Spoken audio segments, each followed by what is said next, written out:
আমরা কাদার মধ্যে কোথায় গেলাম আর আমাদের ডোঙায় জল কেন উঠে গেল, চলো তোমাদের সাথে শেয়ার করি, দেখতে থাকো।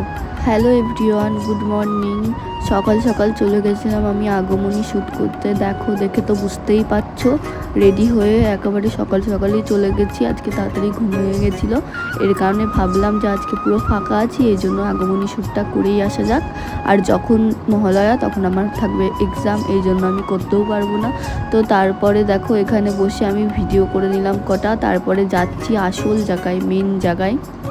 আমরা মাঠে এসেছি কারণ মাঠে জল জমেছে, আর আগের ভিডিওতে দেখেছো তোমরা ডোঙায় চড়তে এসেছিলাম, ওই ডোঙায় চড়েই আমি আজকে ভিডিও করবো আর ফটো তুলবো।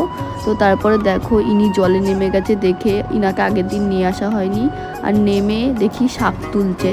এখানে নেমে দেখো শাক তোলা চালু হয়ে গেছে, ইনি বলে আমার ফটো তুলে দিতে এসেছে। তারপরে দেখো কাদার মাদা ডেঙিয়ে মেঙিয়ে তারপরে নৌকায় গিয়ে বসলাম। বসে এই দেখো ভিডিও করে নিয়েছি আমি আগে, তারপরে এই যে নৌকা বসা ভিডিওটাও করেছি। আমার তো প্রচণ্ড ভয় করছিল এইসব নিয়ে যদি এখন পড়ে যায় তাহলে আর ছবি তোলা হবে না আমার, তাই জন্য আমি খুব সাবধানে করছিলাম। তারপরে দেখি নৌকায় জল উঠে গেছে, আমার প্রায় কমপ্লিট হয়ে গেছিলো ছবি তোলা, আর দেখি নৌকায় জল উঠে গেছে এত।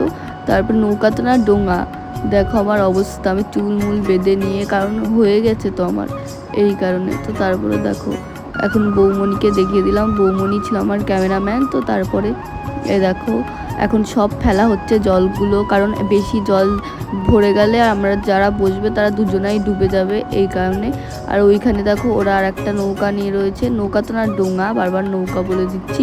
তারপরে আমাদের দ্বারা এইসব সম্ভব না বলে বাবা চলে আসলো, আর বাবাই আমাকে হেল্প করেছে এইসব করতে। আমার হয়ে গেছিলো বলেই আমি নেমেছিলাম জলে, আমার হয়ে গেছে বলে। তো ব্লগটা এইটুকুনি, ভালো লাগলে লাইক কমেন্ট শেয়ার সাবস্ক্রাইব করতে ভুলো না। টাটা।